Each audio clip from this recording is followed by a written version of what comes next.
ओम नमो भगवते वासुदेवाय।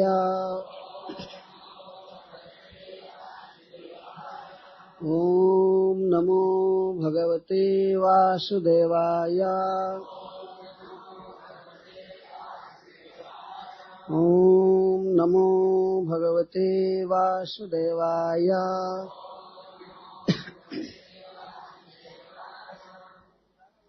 श्रीशुक उवाच नन्दस्त्वात्मज उत्पन्ने जाताह्लादो महामनः आहूय विप्रान् वेदज्ञान् स्नातः शुचिरलङ्कृतः वाचयित्वा स्वस्तेनाम् जातकर्मात्मजस्य वै कारयामास विधिवत् पितृदेवार्चनं तथा। एक एक श्लोक पढ़िए कुछ लोग। श्रील सुखदेव गोस्वामी ने कहा, नंदः नंद तो लेकिन आत्मजे उत्पन्ने आत्मज के उत्पन्न होने पर जाता ह्लाद आनंद से भर गए, महामनः उनका मन विस्तृत हो गया, विस्तृत हो गया, प्रफुल्लित हो गया। आहूय बुलाकर, विप्रान ब्राह्मणों को, वेद ज्ञान वेद के ज्ञाता, स्नातः स्नान किए, शुचिः पवित्र हुए, अलंकृतः अलंकार धारण किए, वाचयित्वा वाचन कराकर, स्वस्त्ययनम स्वस्ति कल्याण करने वाला, जात कर्म जात कर्म जन्म के समय किए जाने वाला वैदिक कर्म, आत्मजस्य आत्मज के लिए, वही निश्चित, कारयामास कराए, विधिवत विधि के अनुसार, वेद विधि के अनुसार, पितृदेवार्चना पितरों और देवताओं की पूजा तथा भी।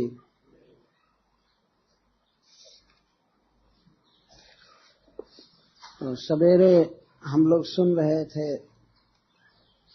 श्री वसुदेव जी का भगवान कृष्ण के प्रति भाव और उनका आकर्षण। नंद महाराज का भाव भी श्री वसुदेव जी की तरह ही वात्सल्यमय है, परंतु यहाँ दोनों के व्यवहार में थोड़ा सा भेद दिखाया जा रहा है। कृष्ण के प्रति पूर्ण स्नेह होते हुए भी वसुदेव जी कृष्ण का जन्मोत्सव नहीं मना पाए, वो दूसरी स्थिति में थे। चाहते हुए भी उत्सव मनाने की बात तो दूर थी, वे यह भी नहीं बता सकते थे किसी को कि हमको पुत्र हुआ है, इतना भय था। इसलिए इस प्रसंग में जब सुखदेव गोस्वामी कथा प्रारंभ कर रहे हैं तो तुकार लगा रहे हैं। तू शब्द है, नंदः तू आत्मजे उत्पन्न जाता ह्लादो। तू का अर्थ है परंतु, लेकिन। ये तुलना की जा रही है कि श्री वसुदेव जी महाभाग्यवान हैं जिनको कृष्ण पुत्र प्राप्त हुए आह्लाद भी उन्हें उत्पन्न हुआ, परंतु वे महामनन नहीं हो सके, उनका मन प्रफुल्लित नहीं हुआ कि उत्सव कर सके। वसुदेव जी बाध्य थे, परंतु नंद महाराज ने उत्सव किया। तो तू शब्द श्री वसुदेव जी और नंद महाराज के व्यवहारों को कृष्ण के प्रति अंतर बता रहा है। देश काल के अनुसार, परिस्थिति के अनुसार अंतर है। और वैसे वसुदेव जी का जो भाव है भगवान कृष्ण के प्रति, वह पूर्ण वात्सल्यमय है, परंतु बीच बीच में ऐश्वर्य का प्रकाशन होता रहता है उसमें। जैसा वर्णन है कि भगवान ने कारागृह में चतुर्भुज रूप दिखाया उन्हें जब प्रकट हुए तब, और इन दोनों के पूर्व जन्म की बातें भी सुनाए, और भगवान की कृपा से इस प्रकार से मथुरा नगर से वे बाहर हुए, जमुना जी पार किए, फाटक वगैरह सब खुल गए थे, हथकड़ी बेणी खुल गए थे, कोई बाधा नहीं आई। तो स्वाभाविक है कि भगवान के इस चमत्कार के प्रति वसुदेव जी का मन आकृष्ट होगा, और यह भी आवश्यक था कृष्ण के द्वारा, नहीं तो केवल वात्सल्यमय भाव होता वसुदेव जी का तो वसुदेव जी जी नहीं सकते थे। ये बीच बीच में ऐश्वर्य भाव दे दे करके भगवान उन्हें आश्वासन देते थे कि चिंता करने की बात नहीं है, मैं ईश्वर हूं, मैं भगवान हूं, कंस मेरा कुछ नहीं कर सकता, या आपका कहीं भी पराभव नहीं हो सकता। इस प्रकार वह भी एक आवश्यक बात थी, ऐश्वर्य का प्रकाशन।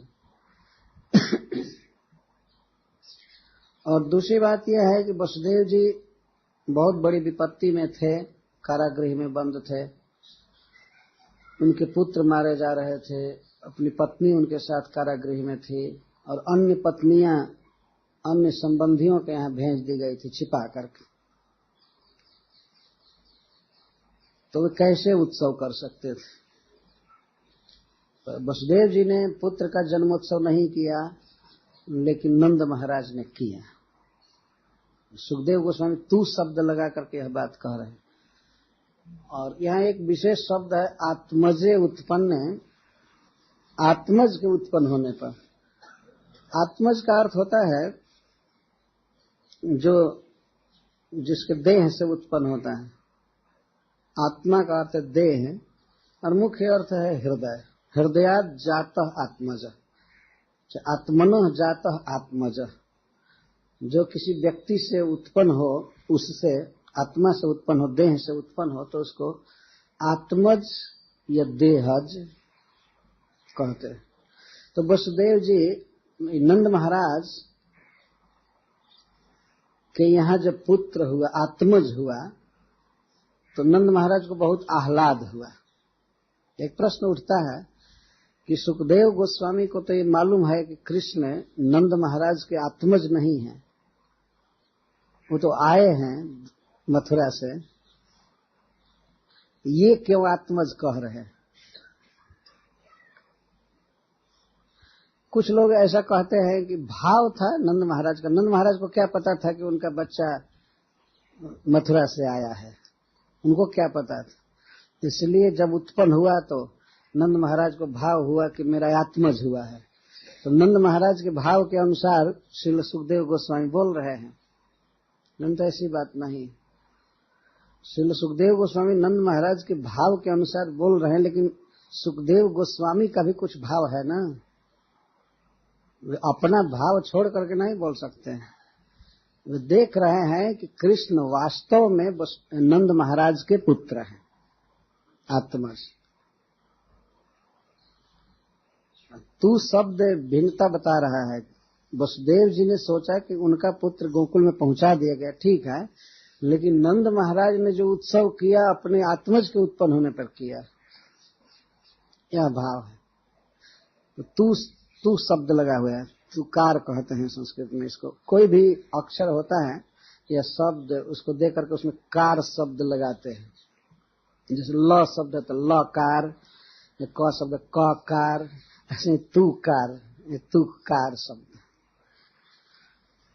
कुछ कहते हैं कि ये पद पूरण के लिए प्रयोग किया गया है, न कि बहुत भारी डिफरेंस भेद दिखाने के लिए। लेकिन संस्कृत ग्रामर के अनुसार तो ऐसे नंद आत्मज उत्पन्न ऐसे भी हो जाएगा, कोई बाधा नहीं पड़ेगी।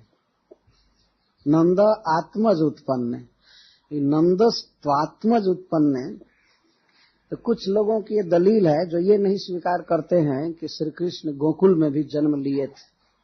इसको स्वीकार नहीं करने वाले लोग कहते हैं, तर्क देते हैं, जैसे सुखदेव गोस्वामी बोले, एक बार बोले हैं 4थे अध्याय में कि उपगोही आत्मजा में व रुदत्या दीन दीनवत, देवकी अपने आत्मजा को गोद में लेकर और दीन से भी दीन बनकर रो रही थी। तो वहां क्यों आत्मजा शब्द दिया गया? बच्ची जो थी जोग माया, वो तो देवकी की पुत्री थी नहीं, आत्मजा थी नहीं। लेकिन सुखदेव गोस्वामी ने वहां कहा है कि आत्मजा को आलिंगन करके और देवकी रो रही थी। तो जैसे देवकी की वह बेटी नहीं थी, लेकिन देवकी मानती थी उसको अपनी बेटी और जानती थी कि जसोदा से उत्पन्न हुई है, वह उसकी आत्मजा नहीं है। तो इसी प्रकार नंद महाराज बिना जाने ये समझ रहे थे कि वो उनका पुत्र है। तो सुखदेव गोस्वामी देवकी के लिए उस जोग माया के प्रति आत्मजा शब्द का प्रयोग कर रहे हैं, तो क्या कृष्ण के लिए नंद महाराज के प्रति आत्मज शब्द का प्रयोग नहीं कर सकते हैं? वे इस तरह का तर्क देते हैं। लेकिन सुखदेव गोस्वामी एक जगह और बोलते हैं, अदृश्यतानुजा विष्णु सायुधाष्ट महाभुज। जब जोग माया दुर्गा जी आकाश में चली गई तो सुखदेव गोस्वामी कहते हैं विष्णु की अनुजा 8 भुजाओं में दिखाई पड़ी। विष्णु की छोटी बहन 8 भुजाओं में दिखाई पड़ी। अदृश्यत अनुजा विष्णु। तो इसके द्वारा यह प्रमाणित है और अन्य शास्त्रों से कि वास्तव में मां जशोदा ने 2 संतान उत्पन्न किया था। पहले वह भगवान कृष्ण को जन्म दी थी और बाद में योग माया ने जन्म लिया था। तत्काल ही जुड़वा संतान थे। जुगल संतान उत्पन्न होने पर भी एक बच्चा पहले जन्म लेता है, उसके बाद दूसरा बच्चा जन्म लेता है। तो भगवान के बाद यह जन्म ली थी। तो श्री वसुदेव जी जब अपने पुत्र को ले गए गोकुल, तो वे नहीं देखे कि यशोदा को कोई और संतान हुई है, वो केवल बच्ची देखे। लेकिन वास्तव में भगवान प्रकट हो गए थे और वसुदेव जी के जो कृष्ण थे वे जाकर नंद महाराज के आत्मज में विलीन हो गए। भगवान तो एक ही हैं, अपने को अनंत रूप में प्रकट करते हैं। और जब ब्रज से जाना हुआ मथुरा, तो जो मथुरा से आए थे वही निकल कर गए। वृंदावन वाले कृष्ण वृंदावन में रहते हैं। वृंदावनम परित्यज्य पादमेकम न गच्छति। लेकिन ध्यान रखना चाहिए कि मथुरा बिहारी या वृंदावन बिहारी में कोई भेद नहीं है, एक ही व्यक्ति। लीला भेद है और वस्त्र भेद है, अस्त्र भेद है, परिकर भेद है, लेकिन कृष्ण भेद नहीं है। ऐसा नहीं कह सकते 2 कृष्ण हो गए, ऐसा बिल्कुल नहीं है। विशेष देश है, वह विशेष परिस्थिति है, विशेष परिकर है, इसलिए उस प्रकार की लीला भगवान करते हैं। और ब्रजमंडल एक विशेष देश है, वहाँ के परिकर कुछ विशेष प्रकार के हैं, तो यहाँ की वेशभूषा उनकी भिन्न भिन्न है। मथुरा में जाकर दूसरे ही दिन हाथी दांत धारण किए कुबलेया पीड़ का वध करके, और दोनों भाई हाथी का एक एक दांत ले ली, ऐसा वर्णन।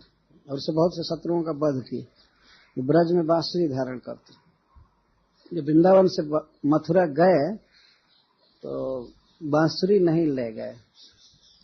कृष्ण ऐसा भाव व्यक्त कर रहे थे कि मैं जल्दी आऊंगा, तो परसों आ जाना है, जल्दी आ जाना है, इसीलिए क्या ले जाना है सामान, फिर आ जाएंगे।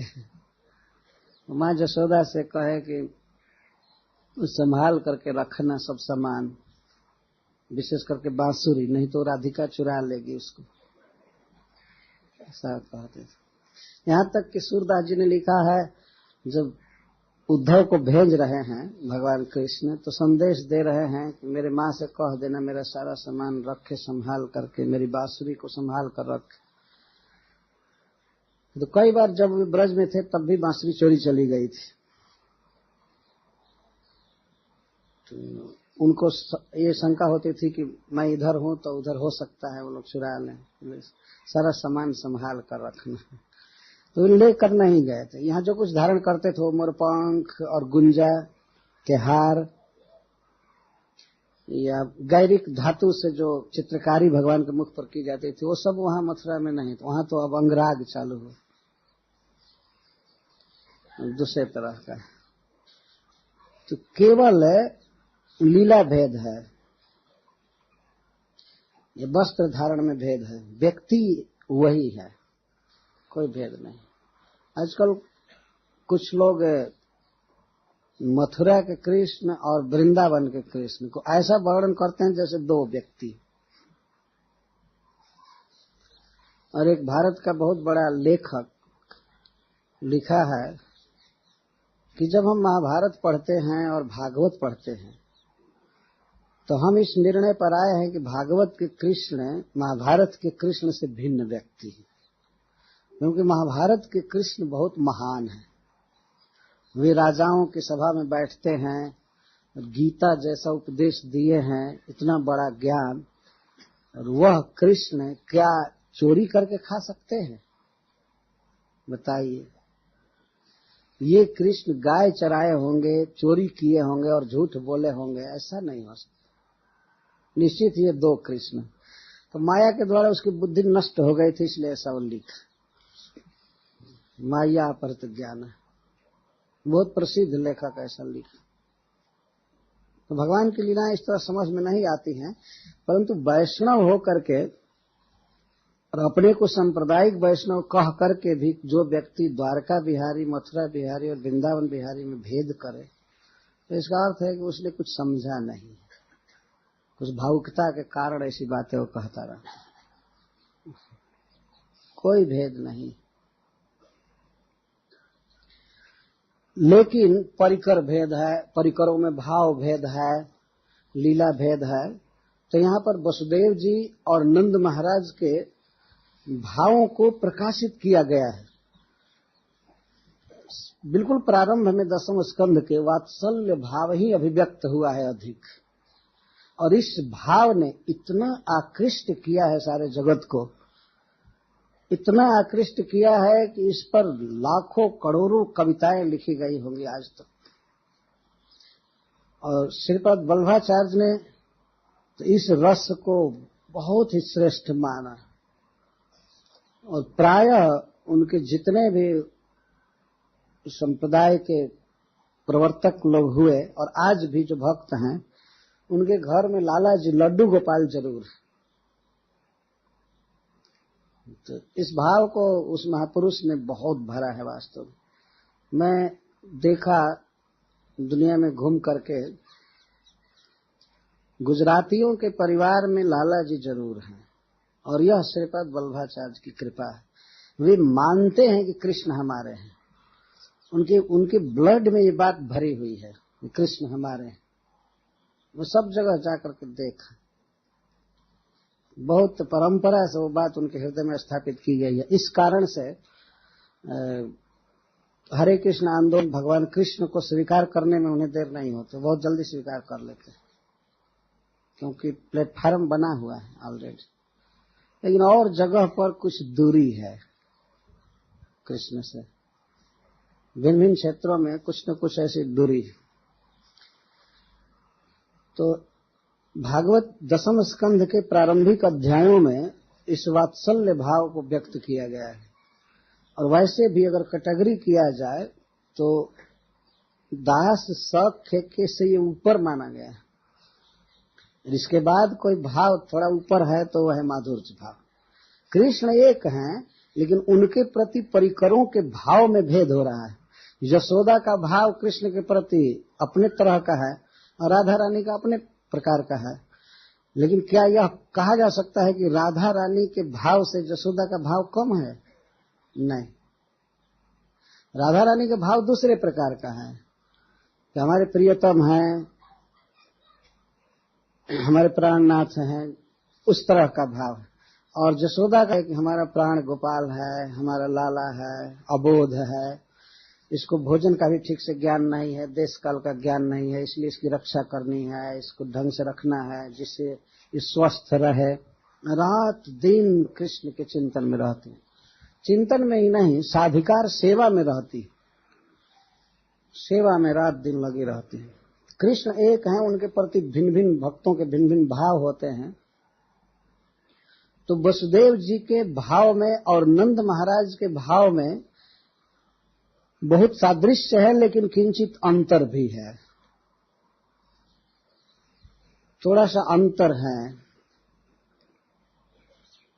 आपने सवेरे सुना था कि वे भगवान के द्वारा प्रेरित हुए, लेकिन जब गोद में उठे कृष्ण को तो सुखदेव गोस्वामी कहते हैं सुतम समादाय ससूति का गृह, पुत्र को गोद में लेकर के चले।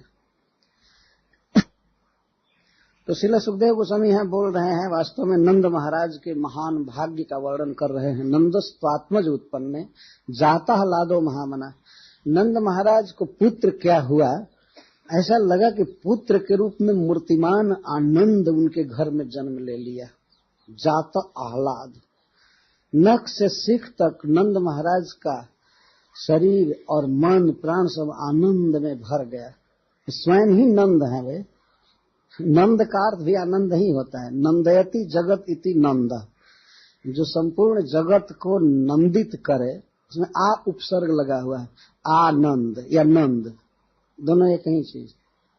तो नंद महाराज प्रारंभ से ही वे आनंद में रहते हैं, इसलिए उनका नाम नंद है। लेकिन नंद भी आनंद में भर गया। नंद के आनंद भयो जय कन्हैया लाल। नंद को भी, मूर्तिमान आनंद को भी आनंद मिल गया कृष्ण के जन्म लेने से। तो नंदयति जगत इति नंद, जो संपूर्ण विश्व को आनंदित करे उसको नंद कहते हैं। आत्मजे उत्पन्न, पुत्र होने पर नंद महाराज जात आह्लाद। आह्लाद, ह्लाद का अर्थ भी आनंद होता है और आह्लाद का अर्थ भी आनंद होता है। रोम रोम में आनंद भर गया और इस कारण से वे हो गए महामना। महामना का अर्थ है जिसका मन महा हो गया, संकुचित मन खिल गया, विस्तृत हो गया, बहुत बड़ा मन हो गया। अथवा इसका अर्थ यह है महान श्री कृष्ण एवं मनोजस्य। भगवान का एक नाम है महान, महान विष्णु सहस्त्रनाम में दिया गया। तो महामना का अर्थ है कि महा ही जिसका मन हो गया। नंद महाराज में इतना तादात्म्य हो गया कि ऐसा लगता था कि कृष्ण ही नंद महाराज के मन है, कृष्ण के अलावा उनका और कोई दूसरा मन है ही नहीं। इतना तादात्म्य भावना हो रही थी, इतना आनंद उत्पन्न हो रहा था, इतना गाढ़ रूप से कृष्ण में आविष्ट थे कि सुखदेव गोस्वामी कहते हैं कि कृष्ण ही उनके मन हो गए। अथवा महान कृष्ण मनसी जस्य, भगवान कृष्ण उनके मन में छा गए थे। सर्वथा धारण शक्ति द्योतिता, ये श्री कृष्ण को धारण हो गए थे। श्रील जीव गोस्वामी जी कहते हैं कि उनका मन श्री कृष्ण का समग्राहक हो गया। ग्राहक जो पकड़ सके। श्री कृष्ण को जब ही उन्होंने देखा तो उनका मन पूर्ण रूप से श्री कृष्ण के रूप में समा गया। अब इधर उधर कभी नहीं जाता था, तो उन्होंने ग्रहण किया कृष्ण को। इस कारण से सुखदेव गोस्वामी कहते हैं महामना। श्रीधर स्वामी पाद जी अर्थ करते हैं उदार चित्त। आर का अर्थ होता है बंधन और उत आर का अर्थ होता है बंधन से परे। उनका मन उदार हो गया। इसका मतलब है अब दान देने आदि के लिए उनके मन में बहुत बड़ी उत्सुकता उत्पन्न हो गई। तो जीव गोस्वामी पाद जी का यह अर्थ बहुत सुंदर लगता है कि नंद महाराज का मन श्री कृष्ण का समग्राहक हो गया, ग्रहण करने वाला। इस संसार में हमारा चित्त सांसारिक विषयों को ग्रहण कर रहा है, स्वाभाविक जितना सांसारिक विषय में हमारा मन जाता है उतना भगवान को नहीं पकड़ता है। भगवान को पकड़ने के लिए मन किसी किसी का चलता भी है तो मन अपना अनुभव बताता है, नहीं पकड़ में आने पर बताता है कि भगवान निराकार है। कुछ पकड़ में ही नहीं आया तो कहेगा क्या? निराकार के अलावा कोई गति नहीं रहेगी। तो पूछे भगवान कैसा है तो मन तो पकड़ा नहीं। भगवान का वो सांवला रूप है, उनका वेणु वादन, पीताम्बर, उनकी लीला, गिरिराज धारण करने, कुछ भी मन में आता नहीं, कुछ समझ में बात नहीं आती है। तो फाइनल करते हैं कि भगवान निराकार, और निराकार है तो लीला करने का तो कोई प्रश्न ही नहीं है। जो निराकार होगा वो लीला क्या करेगा, किस परिकर से बात करेगा, और सावन में झूला क्या झूलेगा? वो निराकार झूला पर अट सकता है और न तो उखल में बांधा जा सकता है। और निराकार को चोरी करने की भी जरूरत नहीं, तो सब जगह है, कहीं से कुछ भी खा करके बच जाएगा। और खाएगा क्या? कहाँ खाएगा, किस चीज से खाएगा निराकार? जब उद्धव जी भगवान का संदेश लेकर आए और कह दिए कि भगवान सब जगह व्याप्त हैं ब्रह्म रूप से, इस अनुभव करो और शोक छोड़ो, रो मत, ज्ञान में स्थित हो जाओ। क्यों रो रही हो? कृष्ण सब में है, कृष्ण सब जगह हैं और कृष्ण सर्व रूप हैं। शास्त्र पढ़ो, अभ्यास करो, योग का अभ्यास करो और तब शोक मन से निकल जाएगा।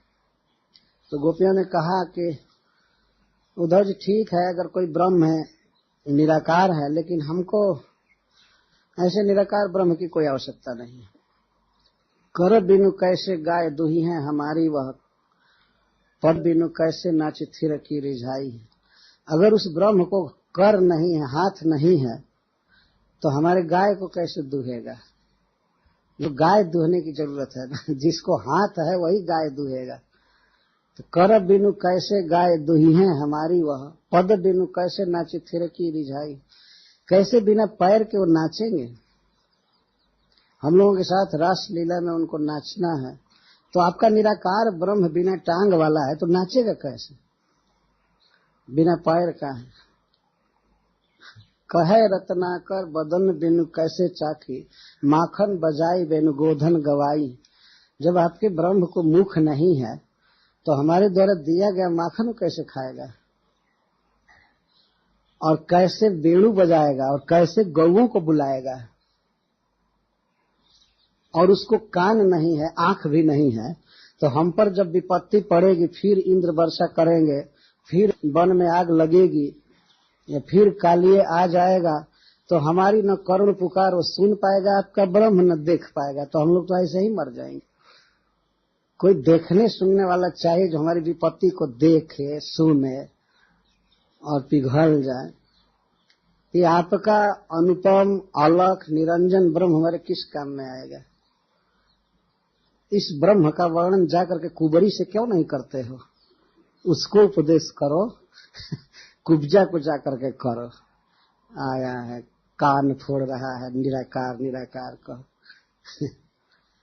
तो इस प्रकार हमारा मन नंद महाराज के मन के समान कृष्ण का ग्राहक होना चाहिए। इस संसार में भगवत तत्व की या स्पिरिचुअल फैक्ट्स, मैटर्स की कमी नहीं है।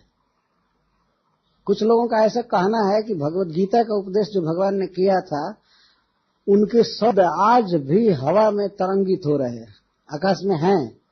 तो कभी कभी लोग सोचते हैं कि क्या उस शब्द को पकड़ा जा सकता है जिस स्वर में भगवान बोले थे? जैसे आज हम लोग पकड़ लेते हैं रेडियो के द्वारा, बीबीसी लंदन का साउंड पकड़ लेते हैं यहाँ रह करके, या यहाँ का साउंड उधर पकड़ लेते हैं। तो इसका मतलब वह साउंड सर्वत्र है, व्याप्त है, तब पकड़ रहे, नहीं तो नहीं पकड़ पाएंगे। नहीं रहने, जो वस्तु जहाँ नहीं है उसको पकड़ा नहीं जा सकता है। ना सतो विद्यते भाव, ना भाव विद्यते सत। जो वस्तु जहाँ नहीं है उसको कैसे पकड़ पाएंगे? संभव नहीं है।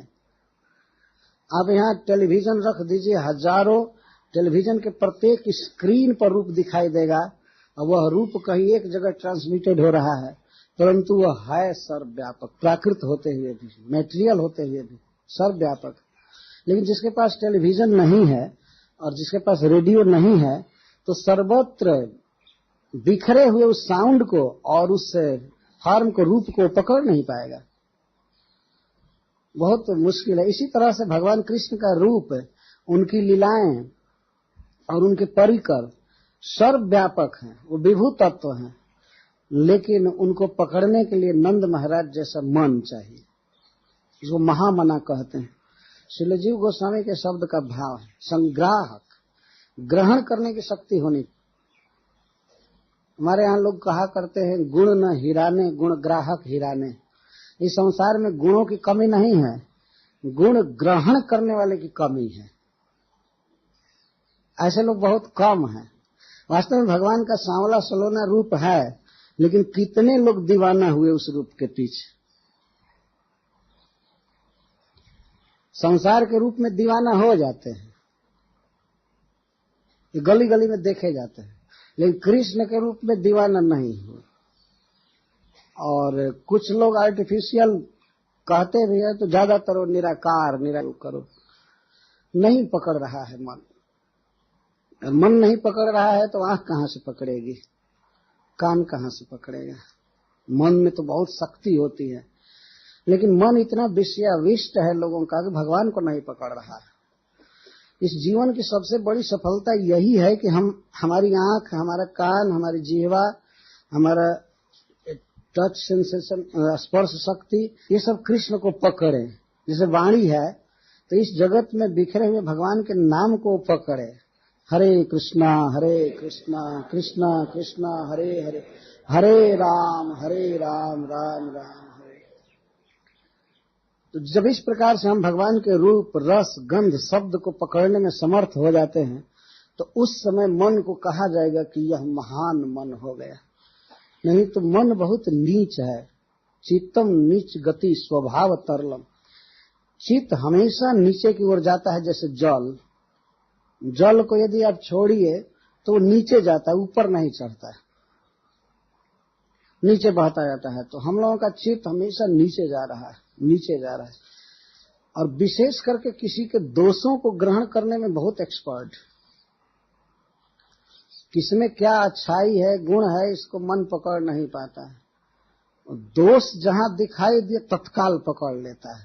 मन चिंतन करता है, वाणी वाइब्रेट करती है, कान में सुनते भी हैं, वर्णन करते हैं, सुनते हैं, और इस तरह तत्काल पकड़ लेता है।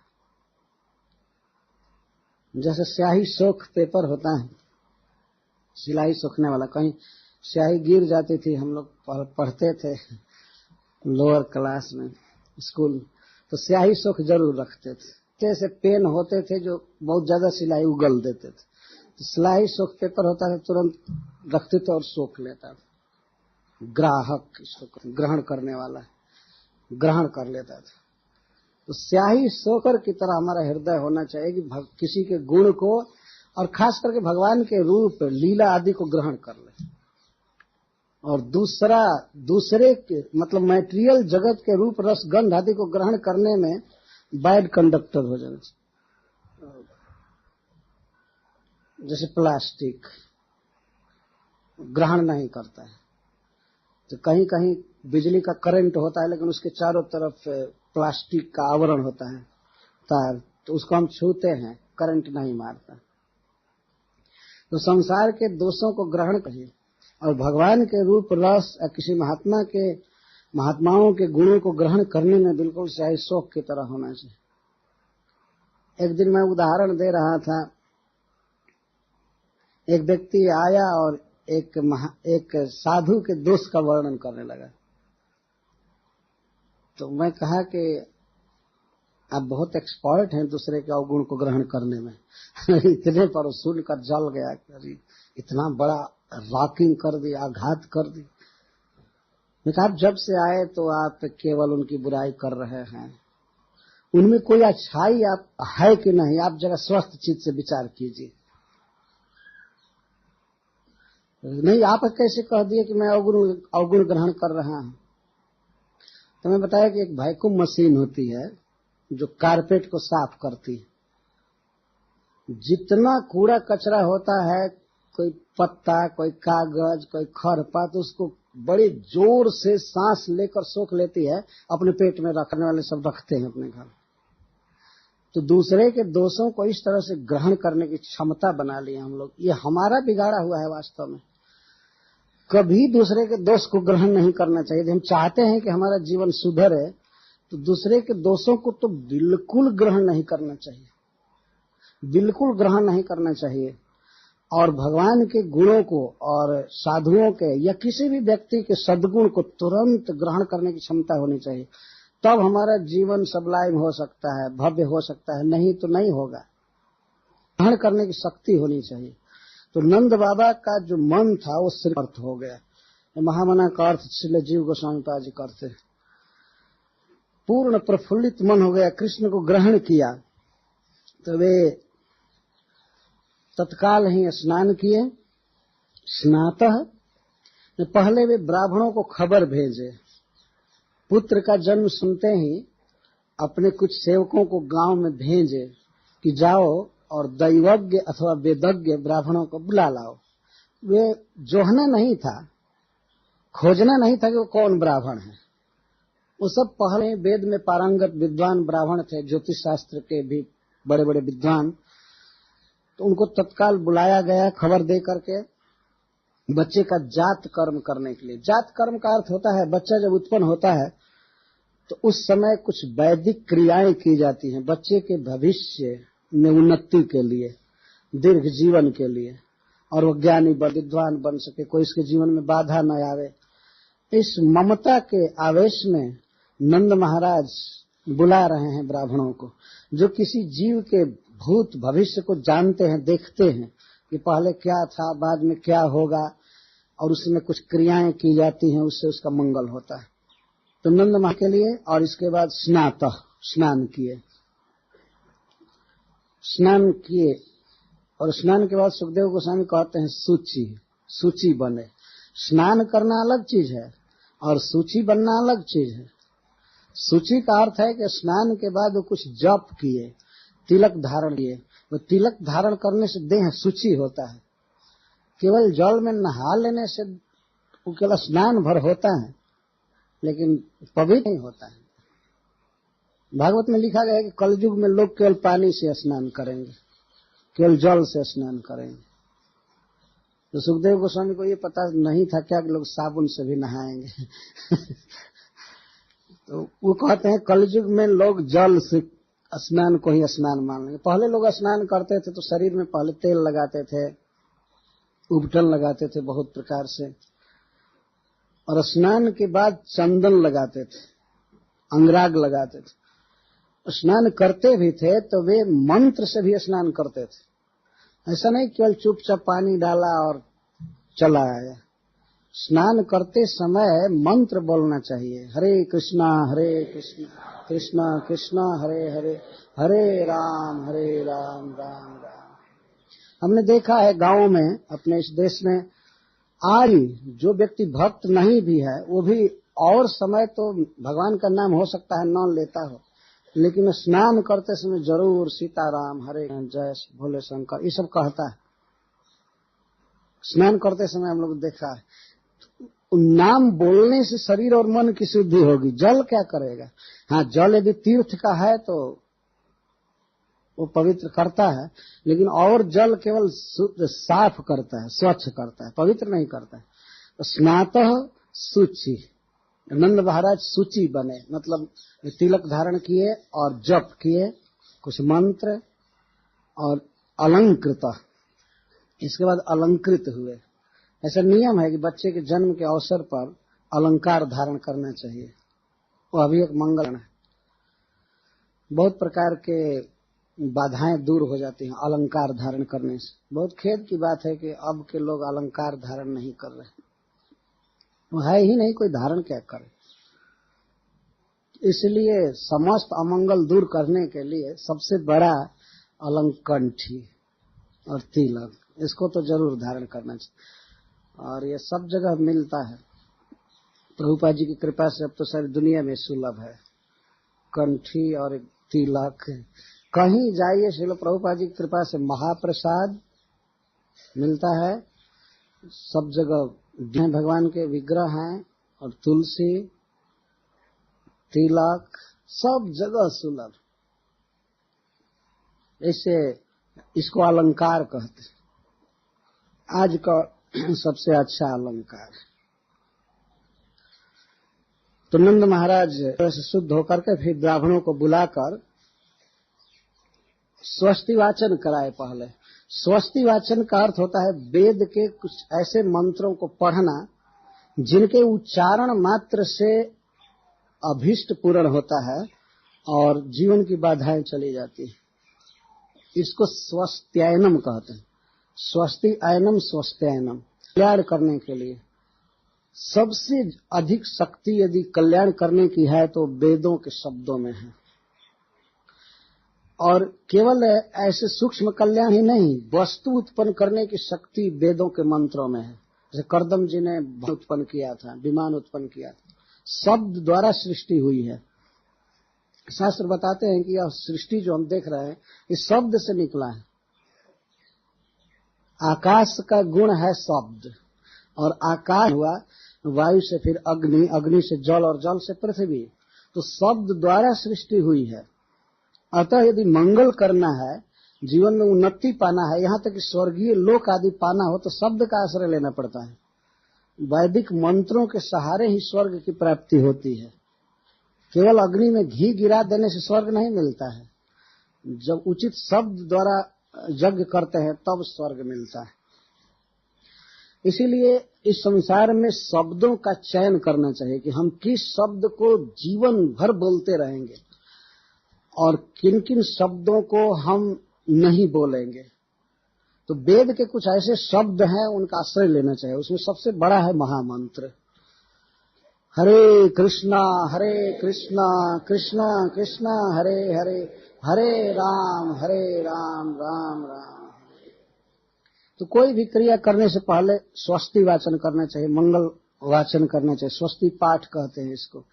तो नंद महाराज अपने बच्चे के अभ्युदय के लिए ब्राह्मणों को बुलाकर स्वस्ति वाचन कराए, और इसके बाद जात कर्म कारयामास, जात कर्म करवाए।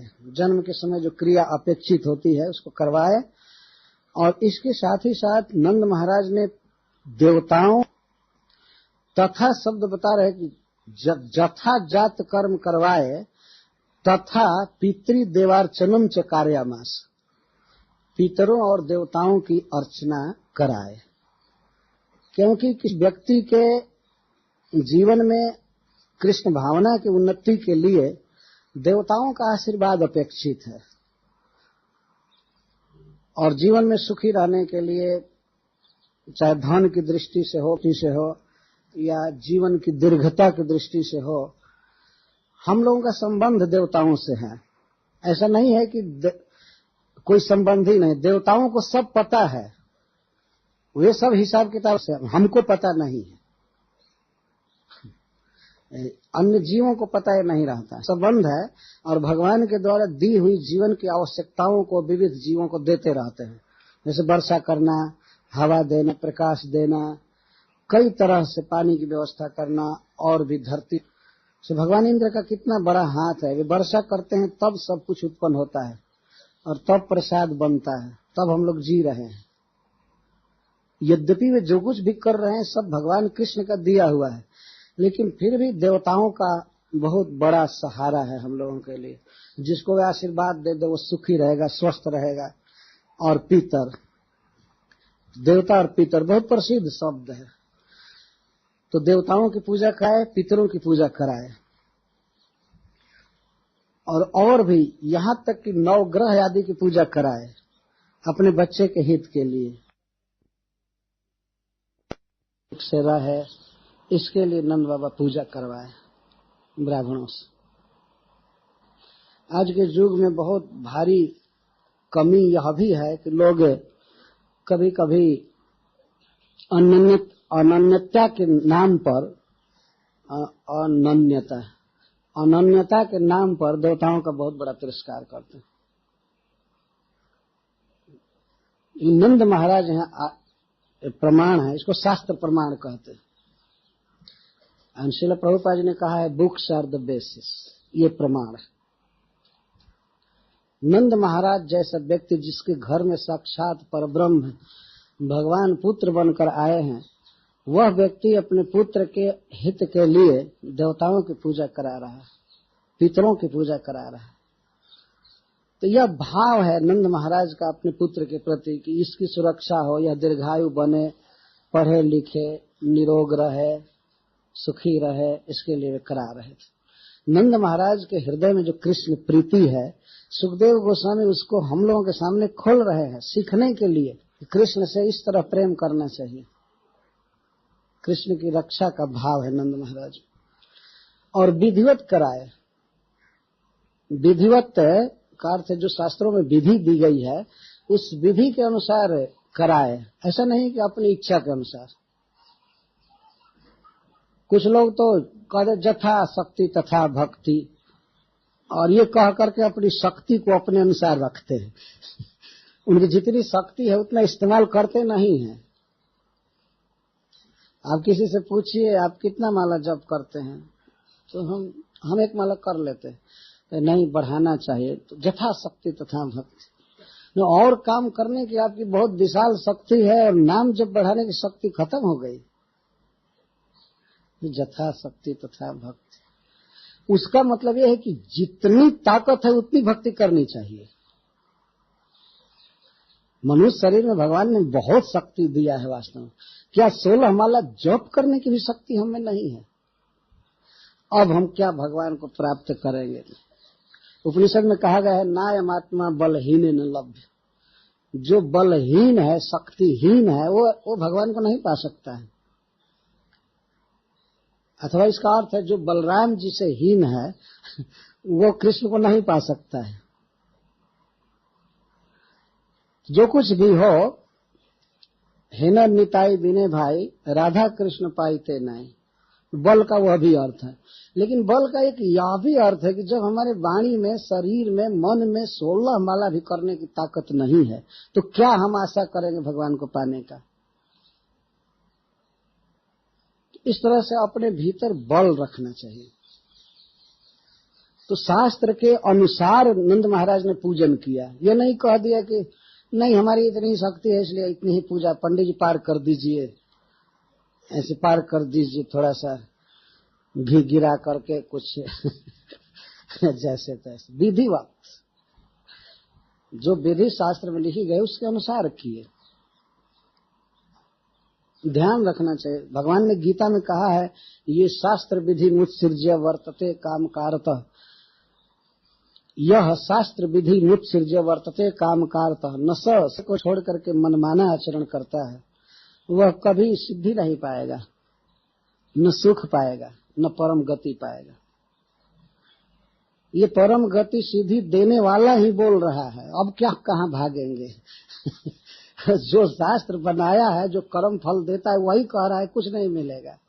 3 बार न न न, एक बार न कह करके वो कह सकते थे कि वो सिद्धि या परम गति या सुख नहीं पा सकता, ये भी कहने का ढंग होता है। लेकिन तीनों बार भगवान न लगा रहे हैं कि कदाचित नहीं पा सकता है शास्त्र विधि छोड़ करके, क्योंकि शास्त्र जो है वो भगवान का आदेश है। शास्त्र भगवान का आदेश। तो नंद महाराज विधिवत कराए, तो एक प्रश्न उठता है कि इनको विधि मालूम होगी? और वास्तव में नंद बाबा को मालूम थी, वे कहते थे कि यह काम कीजिए, यह काम कीजिए। जैसे पंडित भी जितने थे सब पारंगत थे, पारदर्शी विद्वान थे वेदों के, इसलिए उनको कहने की आवश्यकता नहीं पड़ी। और नंद बाबा केयर रखते थे कि विधि पूर्वक होना चाहिए सब कुछ। विधि पूर्वक पूजा हुई, जात कर्म हुआ, देवताओं की पूजा हुई, पितरों की पूजा हुई और नवग्रह की पूजा हुई। देवता में भगवान विष्णु, गणपति जी, भगवान शिव, सूर्य इत्यादि शामिल हैं, ये समझना चाहिए। और ये करा करके जब बच्चे का जात कर्म कराए, उसके बाद उन्होंने ब्राह्मणों को 2 लाख गौएं दान दिया। धेनु नाम नीते प्रादात विप्रेभ्य समलंकृत। 2 लाख कैसी गौएं थी? समलंकृत थी, प्रत्येक गाय को रेशमी वस्त्र पहनाया गया था। ऐसे उनको धोती के रूप में या पैंट के रूप में नहीं पहनाया गया था, लेकिन ओढ़ाया गया था। तो आदमी तो बहुत कटिंग और टेलरिंग द्वारा पहनते हैं, बहुत काट काट कर।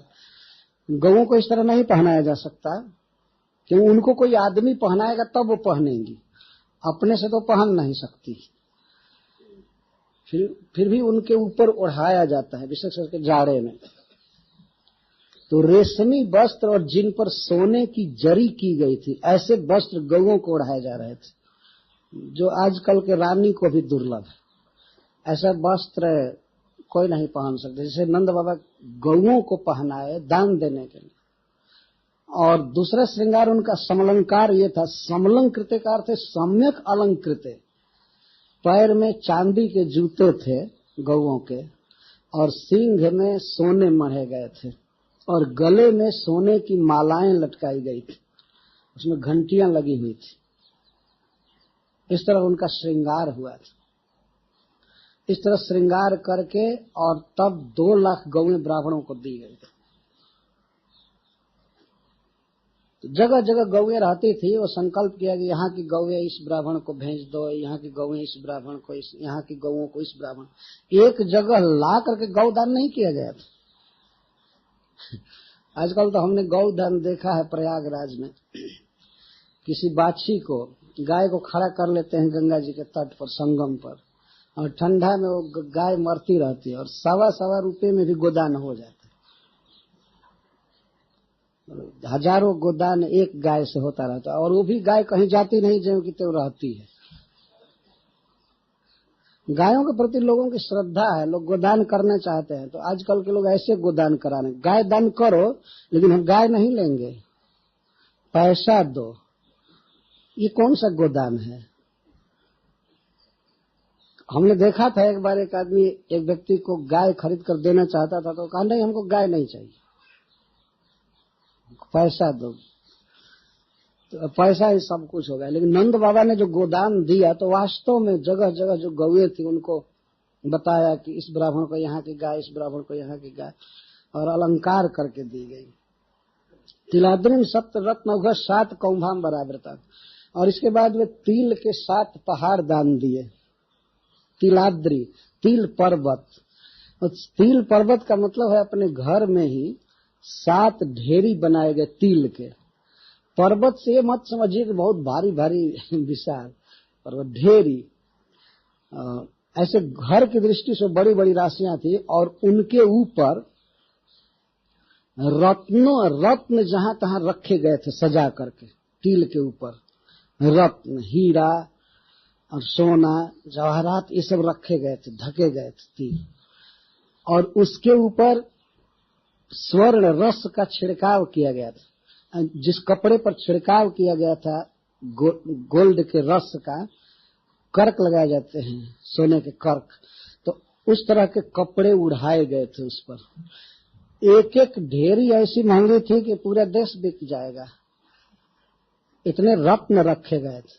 और ऐसे ऐसे 7 पहाड़ दान दिए नंद महाराज। नंद महाराज के पास इतना धन कैसे हो गया, इसका वर्णन आगे आएगा, क्योंकि धनपति लक्ष्मीपति आए थे, इसलिए धन चारों तरफ था। गोपीजन विरह में यही कहती हैं कि जयति ते धिकम जन्मना ब्रज, ते जन्मना, हे प्रियतम आप जब से जन्म लिए हैं तब से ब्रज सब तरह से बढ़ रहा है। यहाँ सभी सुखी हैं, धन की कोई कमी नहीं, सब प्रकार का उल्लास है, लेकिन केवल हम ही एक दुखनी है। ये आपको खोज रही हैं, हम आपके लिए मर रही। ते जन्मना ब्रज अधिकम जयति, आपके जन्म से ब्रज बहुत समृद्ध हो रहा है। ततः आरभ्य नंदस्य ब्रज सर्व समृद्धिमान, हरेर निवासात्म गुणैः रमा क्रीडम अभु नृप। सुखदेव गोस्वामी ने कहा है आगे चल करके कि महाराज, भगवान के निवास करने के कारण ब्रज रमा जी का कोटि कोटि लक्ष्मी का क्रीड़ा स्थल बन गया था। लक्ष्मी सहस्त्र सत्सम भ्रमस्य विमानम गोविंदमादि पुरुषम तमहम भजामि। ये कौन सा बड़ा धन है, ब्रज में बहुत बहुत धन हो गया था। तो नंद बाबा ने 7 पहाड़ दान दिए, तो दान क्यों दे रहे हैं, इस बात पर सुखदेव गोस्वामी जी एक सिद्धांत का श्लोक कह रहे हैं।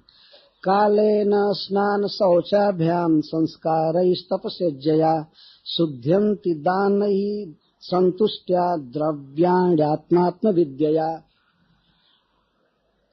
जैसे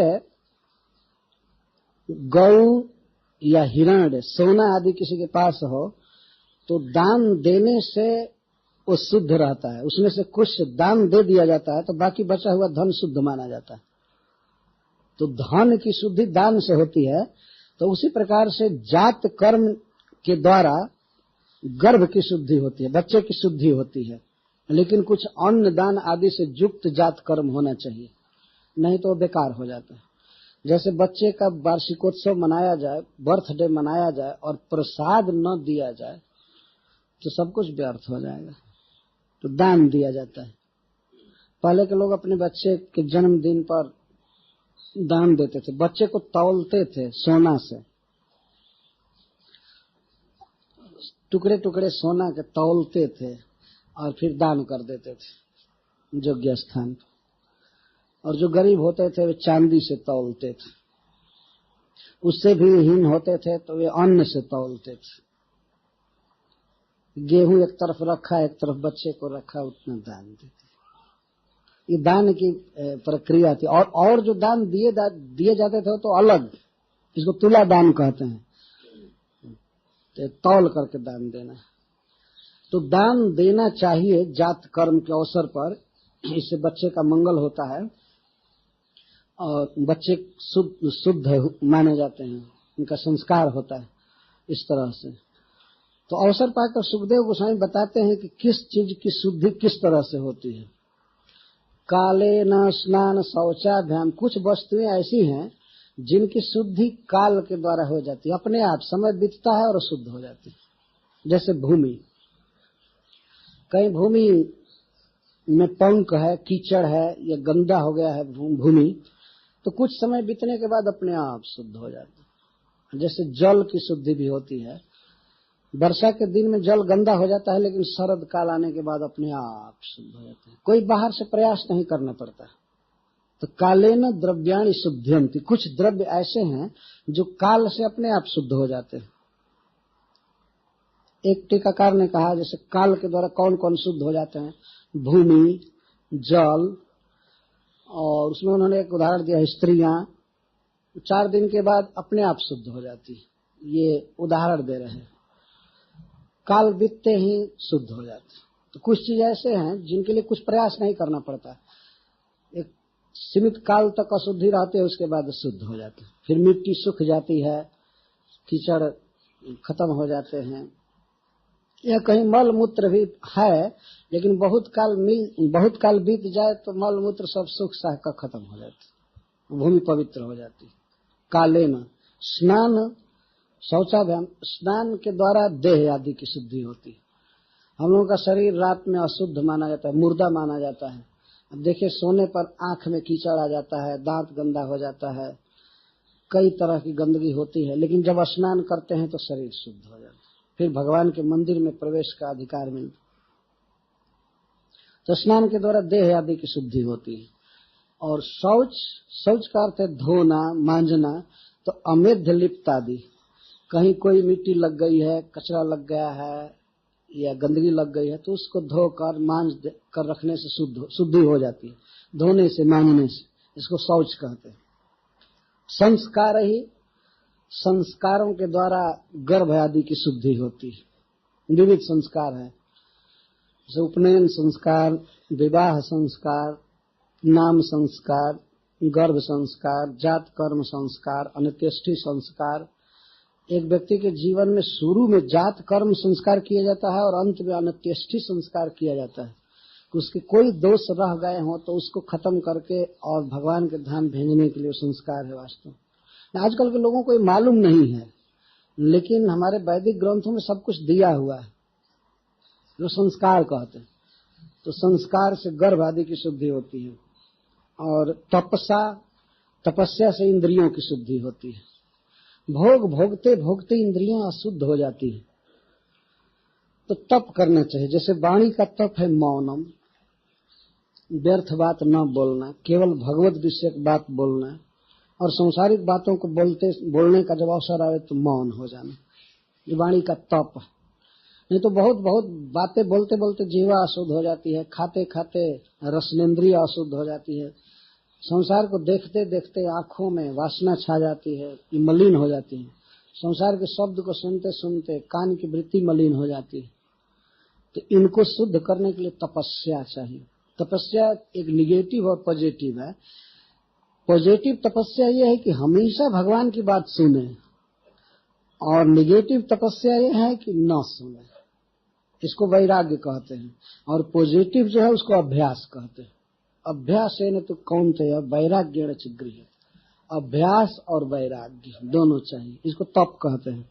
तप से इंद्रिय आदि की शुद्धि होती है। और इज्जया पूजा के द्वारा ब्राह्मण आदि की शुद्धि होती है। ब्राह्मण को चाहिए कि वो हमेशा पूजा में लगा रहे, भगवान के क्रिया योग में, कुछ सेवा पूजा में रहता है तो उसकी शुद्धि रहती है। यदि ब्राह्मण पूजा आदि में न रहे, यज्ञ आदि कराने में न रहे तो अशुद्ध हो जाता है, तो उसकी शुद्धि होती है। और दान के द्वारा धन की शुद्धि होती है। जो अपने पास धन है उसमें से अगर दान दिया जाता है भगवान की सेवा में, ब्राह्मणों की सेवा में, या दिन दुखी प्राणियों को जब दिया जाता है तो बाकी धन पवित्र माना जाता है, उसको खा सकते हैं, उसको भोग सकते हैं। लेकिन जो व्यक्ति दान नहीं देता है उसका सारा धन मलवत माना गया है, वो खाने लायक भी नहीं होता है, भोगने लायक नहीं होता है। तो दान के द्वारा धन की शुद्धि होती है। और संतुष्ट्या मन, संतोष के द्वारा मन की शुद्धि होती है। मन की बहुत बड़ी गंदगी है, लोभ है। इसलिए जो कुछ खाने पीने को मिल गया, पहनने को मिल गया, जो कुछ भी है उसमें मन संतुष्ट हो जाए, सुखी हो जाए तो मन शुद्ध हो जाता है। मन में गंदगी है, बहुत बहुत इच्छा, ये हो जाए, वो हो जाए, ये हो जाए। आप कहीं गए और मान लीजिए आपको 100 रुपया मिला और आप सोचते रहे कि ये तो ठीक नहीं हुआ, कुछ और मिलना चाहिए था। तो ये मन बड़ा घातक शत्रु है, इसको संतोष से शुद्ध करना चाहिए। संतोष अमृत है।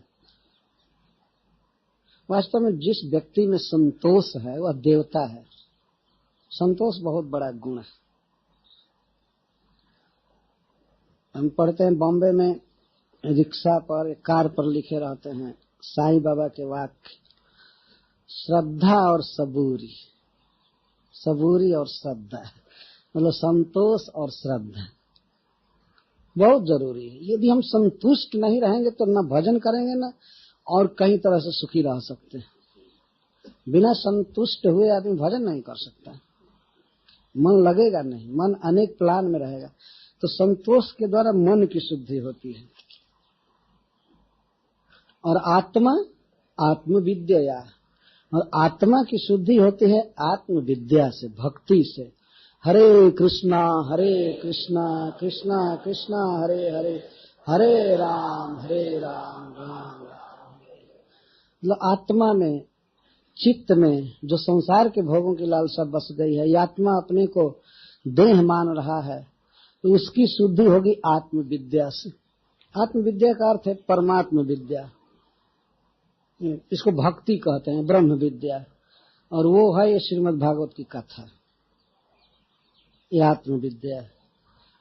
और भगवान नाम जप, भगवान का दर्शन करना, भक्तों का संग करना, इसको आत्मविद्या कहते हैं। आत्मविद्या से आत्मा की शुद्धि होती है। तो सुखदेव गोस्वामी एक ही श्लोक में बहुत बड़ी बात कह दिए कि यह ऐसे शुद्ध होता है, ऐसे शुद्ध होता है, ऐसे शुद्ध होता है, ऐसे शुद्ध होता है, तो शुद्ध करना चाहिए। और आगे वो कहते हैं कि नंद बाबा यह क्रिया करा रहे थे, कराकर पूरा किए, तो उधर सौमंगल्य गिरो विप्रह, जितने ब्राह्मण थे वो सब सौमंगल्य गिरह बभू रीति से सबके मुख से सुमंगल वचन निकल रहे थे। जिधर भी ब्राह्मण थे वेदों के मंत्र पढ़ रहे थे, भगवान का कीर्तन कर रहे थे, हरे कृष्णा कृष्णा कृष्णा हरे हरे, हरे राम राम राम हरे। यह वास्तव में सबसे बड़ा सुमंगल गिरह वचन है।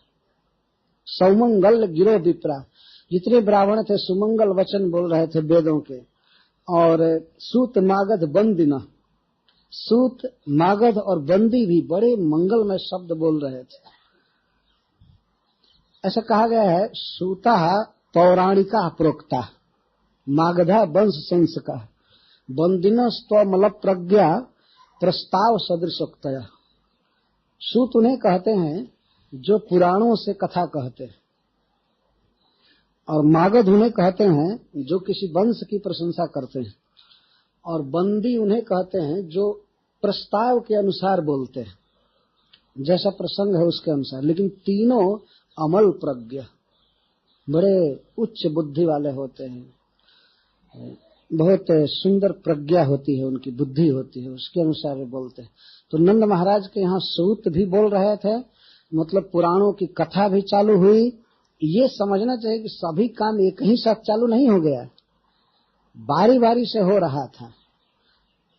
ऐसा नहीं कि इधर वो हल्ला हो रहा है, इधर कथा भी चल रही है, उधर वो हो रहा है, ये हो रहा है। सब लोग बैठते थे, कथा के समय कथा हो रही है, और वंश प्रशंसा नंद महाराज की हो रही है, जैसे उनके पिताजी का नाम पर्जन्य था, क्या था, तो इस तरह से वंश प्रशंसा हो रही। यह प्रस्ताव के अनुसार बच्चे की कीर्ति गाई जा रही थी, या भगवान का यश गाया जा रहा था सभा में, तो उसके अनुसार बंदीजन गा रहे थे। तो सभी अटेंड कर रहे थे।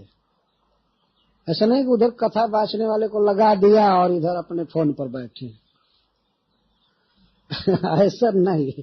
आजकल लोग ऐसे बुलाते हैं पंडितों को अपने घर में, कहते पंडित जी सत्यनारायण भगवान की कथा बांच दीजिए, और उनको सुनने की फुर्सत नहीं है। सुनने के लिए कुछ स्त्रियां भले रहती हैं हाथ जोड़े हुए, और कथा संस्कृत में चलती है। पंडित जी को एक दिन में कई जगह कथा कहनी होती है, पूर्णमासी को। ऐसे नंद महाराज के यहाँ नहीं हो रहा है। जो भी प्रोग्राम चल रहा है सब लोग अटेंड कर रहे हैं। तो सौमंगल गिरो विप्रा, विप्र जब सुमंगल वचन बोलते हैं तो केवल वही भर चल रहा है।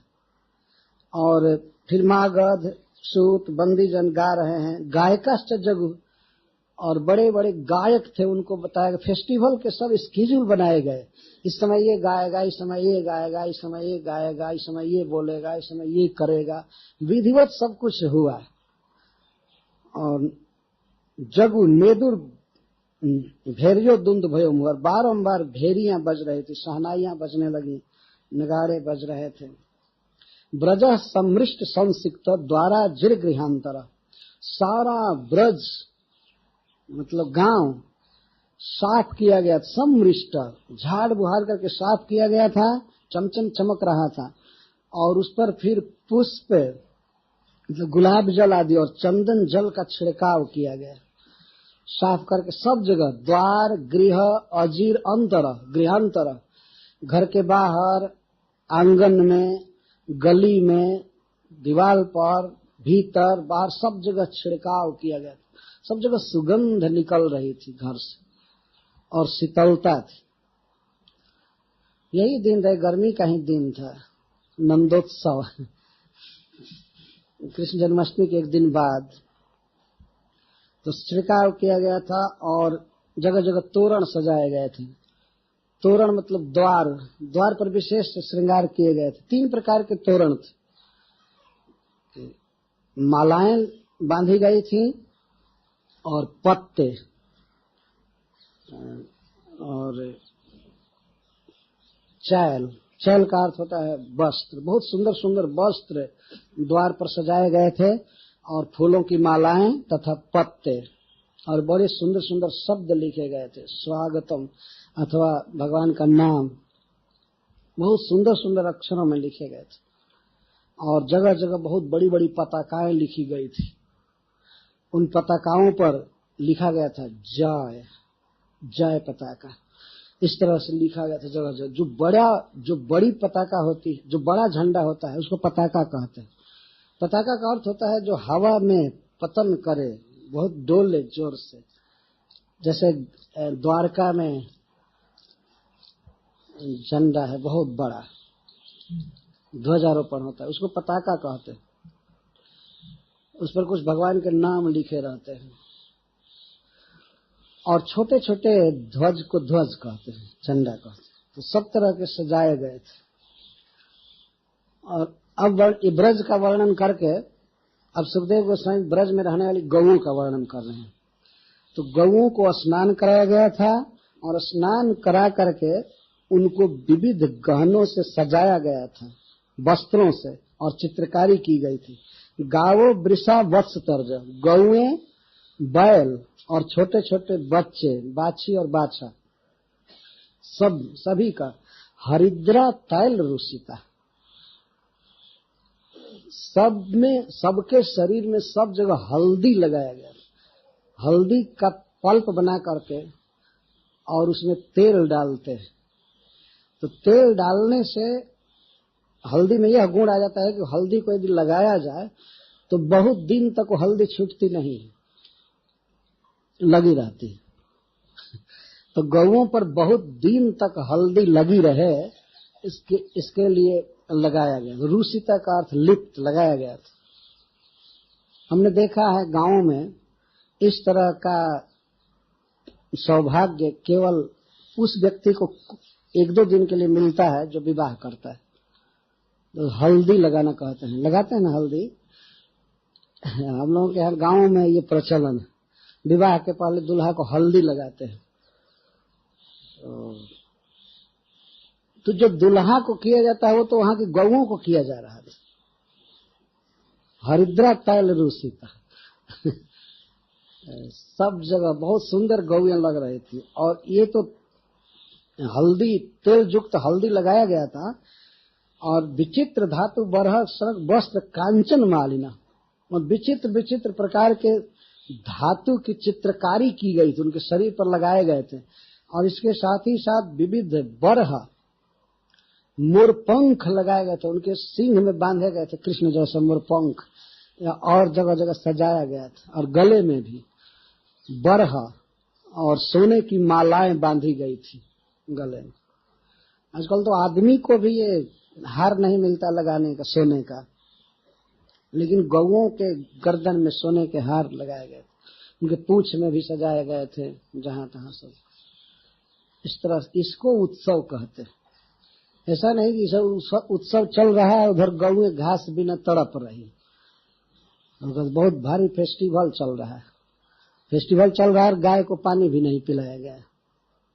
कहीं कहीं देखते हैं किसी किसी घर में उत्सव चल रहा है, नाच गान हो रहा है, और पता लगा गाय को 12 बजे तक पानी नहीं मिला। ये क्या उत्सव? गौओं को इस तरह से सजाया गया था। तो फिर उनके भोजन का तो वर्णन ही नहीं है, मतलब कहना ही नहीं है, और सब खा पी करके स्वस्थ थे। अब गोपों का वर्णन कर रहे हैं। ब्रज का, गौओं का वर्णन करने के बाद गोपों का। महारह वस्त्राभरण कंचुकी उश्रीष भूषिता गोपा समाज युराजन नानोपायन पाणय। गोप लोग जब ही सुने कि नंद बाबा को पुत्र हुआ है तो वे सब तत्काल स्नान किए और अपने घरों में अपने को सजाने लगे। खूब सजाया। जो सबसे कीमती कीमती वस्त्र रखे थे संजो करके, वो आयरन करके खूब अच्छी तरह से, वो सब आज निकाल कर पहनने लगे। सब दिन वो नहीं पहनते थे। गाय चराने वाले, खेत में काम करने वाले लोग क्या वस्त्र पहनेंगे, तो बेचारे रखे रहते थे कुछ वस्त्र सजा करके। तो निकाले और वस्त्र पहनने लगे। पूरा पूरा जो अलंकार रखे थे वे पहने। महाअरह वस्त्र, महामूल्यवान वस्त्र, महामूल्यवान आभरण, मतलब गहना, और कंचुक, कंचुक का जैकेट, ये कुर्ता जो कुछ कहिए वो पहन रहे थे। और उश्रीष का अर्थ पगड़ी, खूब सुंदर सुंदर पगड़ी बांधे। और अलंकार, आभरण से सब अलंकार हो गया। कंकड़ पहने होंगे, ये गले में हार पहने होंगे, कुंडल या नूपुर, जो भी धारण करना था किए। और अपने घर में जो बहुमूल्य रत्न रखे हुए थे बक्से में, वे नंद महाराज को भेंट देने के लिए लेकर चले। सब समाययु सम्यक आययु, बहुत अच्छी तरह से आए, मतलब भेंट की सामग्री लेकर आए, बड़े प्रेम से आए। नानो पायन पाणय, अनेक प्रकार के उपायन, भेंट की सामग्रियां उनके पानी में, हाथ में थी। जो आ रहे थे हाथ में बहुत बड़ा उपहार लेकर आ रहे थे। रत्न मुद्रा लेकर के आ रहे थे, पानी में लेकर आ रहे थे। इसका मतलब ये नहीं समझना चाहिए कि केवल हाथ में जितना आटा है, बहुत बड़ा बड़ा टोकरी लेकर आ रहे थे, कोई झोला टांगे हुए आ रहे थे, और नारियल लेकर आ रहे थे अपने साथ। आज भी परंपरा है भगवान कृष्ण के जन्म पर नारियल ले जाकर देने की। हमने बॉम्बे में देखा था, गणपति जी के मंदिर में भी नारियल बहुत चढ़ता है। नारियल को श्रीफल कहते हैं, ये लक्ष्मी जी का फल है, इसलिए प्रिय है। नारिकेल कहते हैं इसको संस्कृत में, हिंदी में नारियल कहते हैं। तो वो लोग लेकर के आ रहे थे। यह वर्णन करके अब गोपियों का वर्णन करते हैं सुखदेव गोस्वामी। बहुत सिस्टमेटिक ढंग से सबको पेश कर रहे हैं उत्सव में। गोपियों का वर्णन करते हैं। गोप्यश्चा कर्ण मुदितास जसोदाया सुतोद्भवम। गोपियों ने जब सुना कि माँ यशोदा को, रानी जी को पुत्र हुआ है, तो उन्हें बहुत बड़ा सुख मिला, बहुत बड़ा आनंद छा गया मन में। तो आत्मानं भूषयां चक्रु, वे तत्काल ही स्नान करके और अपने को सजाने लगे। यहाँ सुखदेव गोस्वामी विशेष बात कह रहे हैं, आत्मानं भूषयां चक्रु, अपने को सजाने लगी। पुरुषों के लिए ऐसा नहीं कहे, पुरुष तो तत्काल धारण किए चल दिए, लेकिन स्त्रियों के श्रृंगार में देर लगती है कई तरह का श्रृंगार करना होता है उनको। तो अब उसके लिए सुखदेव गोस्वामी कहते भूषयां चक्रु, अपने को भूषित करने लगी। जितने प्रकार के गहने थे सब लगाने लगी। स्त्रियां अपने बहुत अंगों में गहना धारण करती है, पुरुष इतना गहना धारण नहीं करते। भगवान धारण करते हैं, भगवान तो अपने 10 अंगुलियों में 10 अंगूठी धारण करते हैं हाथ में, ऐसा वर्णन किया गया। और वे कौस्तुभ मणि धारण करते हैं, कान में कुंडल रहता है, सिर पर मुकुट रहता है सोने का, पैर में नूपुर, कमर में करधनी और कंकड़, केयूर सब धारण करते हैं वे। इससे भगवान की शोभा नहीं बढ़ती है, बल्कि उन आभूषणों की शोभा बढ़ती है। ये बहुत सुंदर है। लेकिन स्त्रियों के गहने बहुत प्रकार के होते हैं, इसलिए आत्मानं भूषयां चक्रु, वो चलने का वर्णन न करके सुखदेव गोस्वामी कहते हैं कि अपने को सजाने लगी नंद भवन में आने के लिए। आत्मानं भूषयां चक्रु किस किस चीज से? वस्त्रा कल्पांजनादि भी। ध्यान रखना चाहिए कि भागवत का शब्द बोलने वाले सुखदेव गोस्वामी श्री गोपियों का ध्यान कर रहे हैं। जैसे वात्सल्य भाव से भरी हुई गोपियां किस तरह अपने को सजा रही हैं, वस्त्र पहन रही हैं, बहुत दिव्य वस्त्र और आकल्प, आकल्प का अर्थ होता है आभूषण, और अंजन आदि भी, आदि से जितना भी हो सकता है सब लेना चाहिए। और सुखदेव गोस्वामी श्री गोपियों का ध्यान कर रहे हैं, किस तरह से वे गहना पहन रही हैं, हंसली पहन रही हैं, चूड़ी धारण कर रही है, या नूपुर पहन रही हैं, अंजन लगा रही हैं, और आदि भी, और भी बहुत प्रकार से नंद भवन में आने के लिए। अब सुखदेव गोस्वामी स्पेशली गोपियों के मुख का ध्यान करते हुए कहते हैं, नव कुंकुम किंजल का मुख पंकज भूतयः।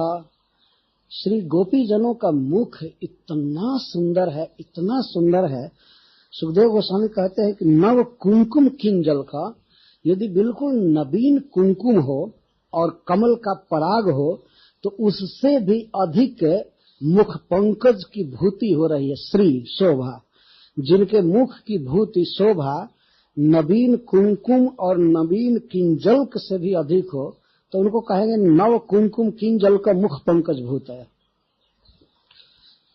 एक विचारणीय बात है कि एक विरक्त चूड़ामणि व्यक्ति सुखदेव गोस्वामी और महाराज परीक्षित बैठे हैं, जो 2-3 दिन के बाद अब शरीर त्यागने वाले हैं।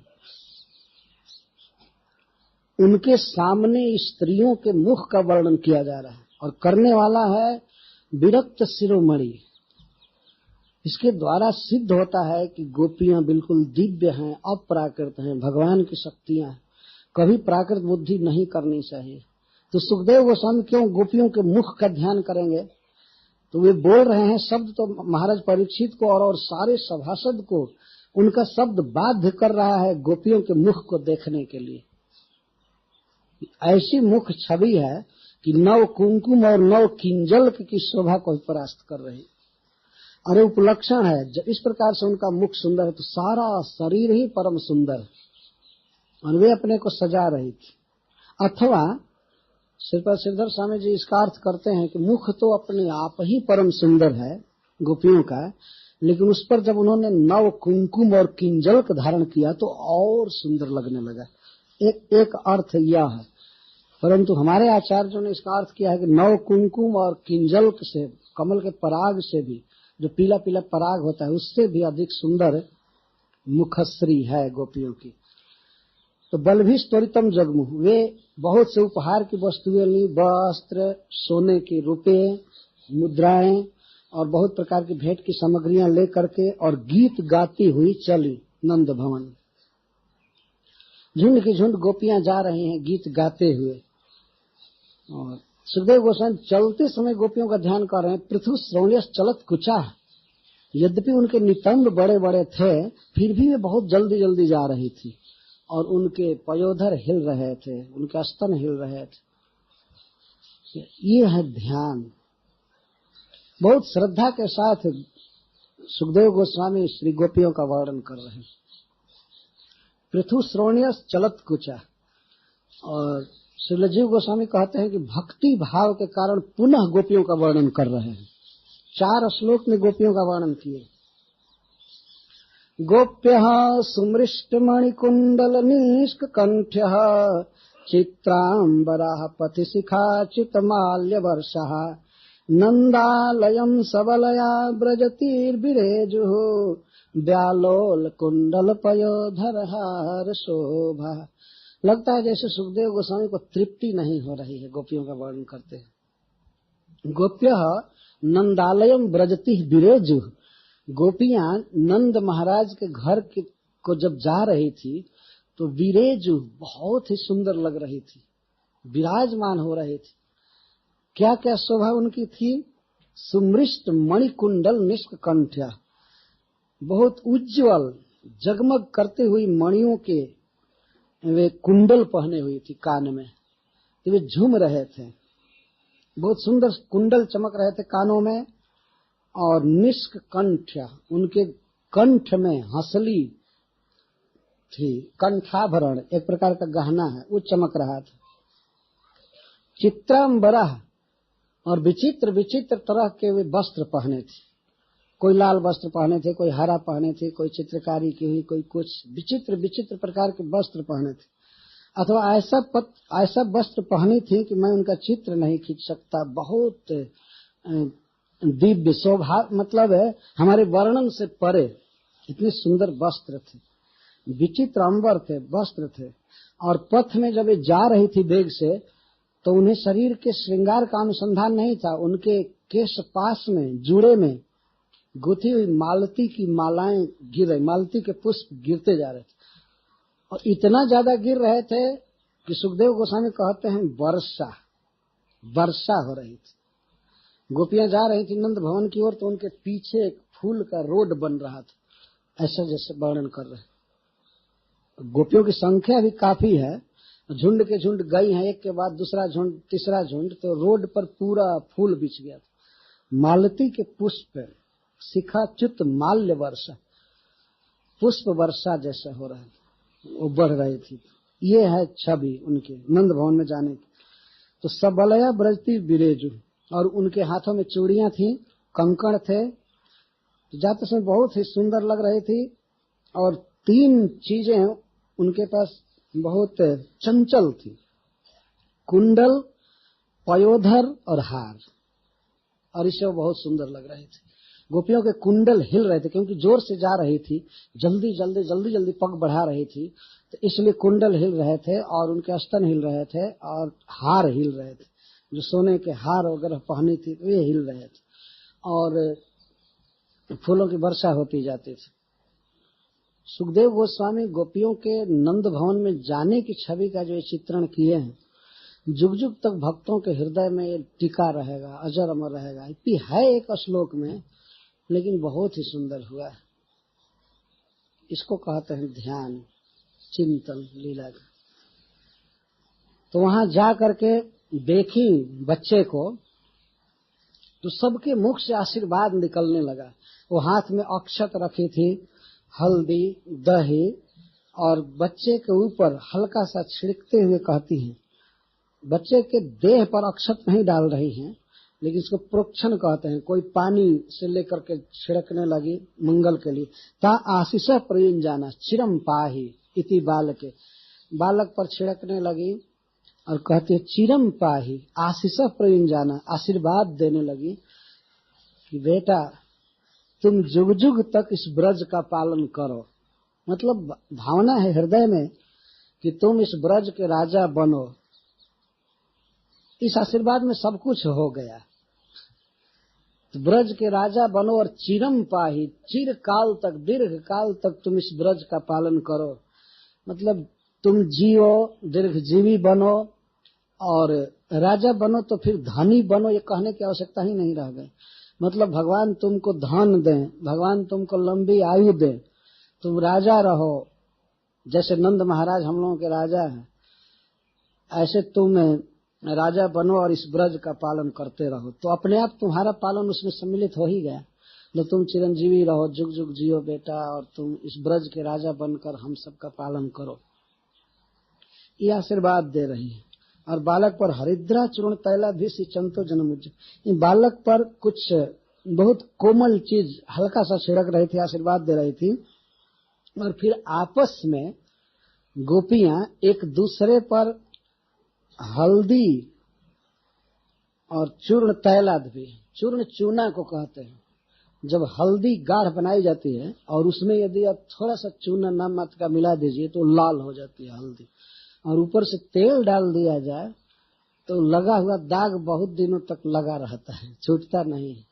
तो गोपियां एक दूसरे पर डाल रही हैं। यदि गोपों की तरह उद्यम नहीं कर रही हैं, वो लोग तो बहुत उद्यम किए। तो किसी के ऊपर घड़ा के घड़ा घी गिरा देते थे और दूध, दही ऐसे, और माखन का लोंडा ले लेकर के फेंकते थे। आगे वर्णन आएगा। उसको दधिकादो कहते हैं। दधी का करदम मच जाता है, दधी और हल्दी का। हम लोगों ने दधिकादो देखा है खूब चित्र ढंग से गोरखपुर में।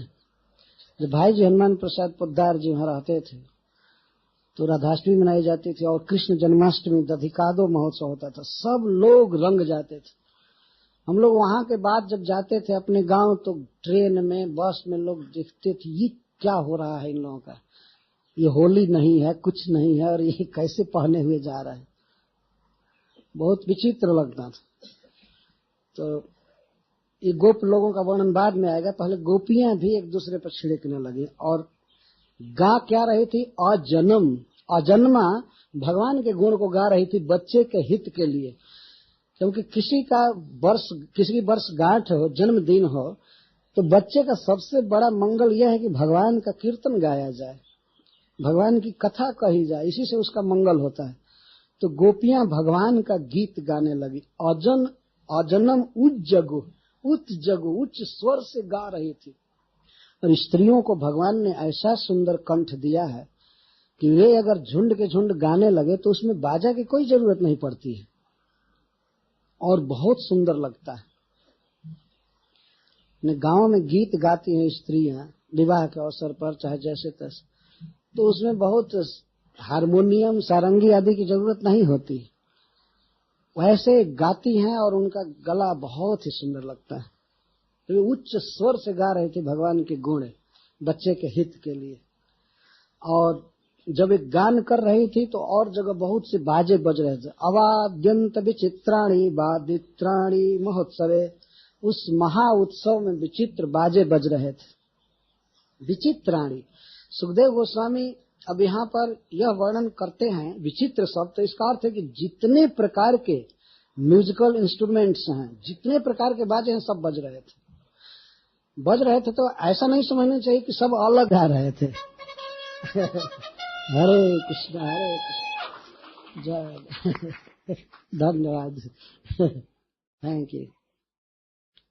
तो इस प्रकार से जितने बाजे थे सब बज रहे थे और सब एक ताल में मिला करके बाजे बज रहे थे। बांसुरी, शंख, शहनाई, नगाड़ा, सितार, बीड़ा, बेड़ू, जो भी थे सब एक साथ बज रहे थे, एक स्वर में, और बहुत ही सुंदर लग रहा था। यहाँ सुखदेव गोस्वामी का तो अवाद्यंत विचित्राणी वाद्यानी महोत्सव, उस महा उत्सव में विचित्र बाजे बज रहे थे। इतने प्रकार के बाजे कैसे हो गए? इस बरसात के दिन में वैसे ही बाजा ढीला हो जाते हैं मृदंग ढीला हो जाता है, ये हो जाता, कैसे बजने लगे? तो कहते अपने आप देवता आ करके बाजा बजा रहे थे, गोप का रूप धारण करके। भगवान इंद्र मृदंग बजा रहे थे। वे लोग सोचे कि हमारे बाजे किस दिन काम आएंगे, इसलिए सब गोप बन करके आकर के बजा रहे थे।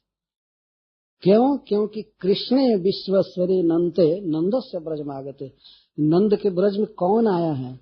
कृष्ण आए हैं। तीन विशेषता दे रहे हैं सुखदेव गोस्वामी। कृष्ण आए हैं नंद बाबा के ब्रज में, कृष्ण का अर्थ है परमानंद घन, और विश्वेश्वर आए हैं, विश्व के ईश्वर। तो देवताओं ने सोचा कि हमारे स्वामी आए हैं, हमारे प्रभु आए हैं, इसलिए सब बाजा लेकर के आ गए थे। बाजा ही लेकर के नहीं आए थे देवता, स्वर्ग लोक में उनके पास जो भी धन है सब उपहार लेकर के आए थे देने के लिए नंद बाबा के। छिप करके सब रह रहे थे।